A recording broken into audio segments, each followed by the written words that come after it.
خب خانم، قبل از حرکت یه چند تا سوال ازتون میپرسم. باشه. چه موقع از بوق استفاده میکنیم؟ موقعی که میخوایم سلام یا خدافظی کنیم، با موقعی که عصبانی میشیم دستمون رو میزنیم رو بوق میگیم هوی مگه کوری گوساله. اون وقت که چراغ میدیم؟ موقعی که سپر به سپر چسبوندیم به ماشین جلویی چراغ میدیم بره کنار. آها. اون وقت چه موقع از راهنما استفاده میکنیم؟ همون موقع که از پشت چسبوندیم به ماشین جلویی اگه بهمون راه بده برای تشکر یه راهنما چپ و راست میزنیم. حق تقدم؟ حق تقدم که همیشه با ماست، بقیه بیخود میخوان رد.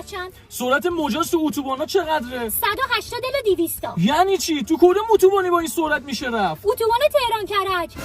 خانم شما اصلا هدفت از گواهینامه گرفتن چیه؟ گواهینامه‌مو بگیرم، یه پرشیا بخرم، یه جفت هدلایت بندازم روش، تو اتوبان تهران کرج بچسبونم پشت ماشینا، هی بهشون چراغ بدم دهنشون رو سرویس کنم. اصلا هدفت از رانندگی چیه تو؟ ایجاد رعب و وحشت در سطح شهر. خانم مگه آزار داری؟ من تا وقتی که زندم نمیذارم شما گواهینامه بگیری. گیرم جلوی منو گرفتی، بقیه کرجی‌ها رو میخوای چیکار کنی؟ ما همه جا هستیم، هیچ راه فراری نداری. حتی تو خیابونای لاس وگاس سوار بنز آخرین مدلم که باشی، یه پرشیا پلاک کرج میاد پشت بهت نور بالا میده. فهمیدی؟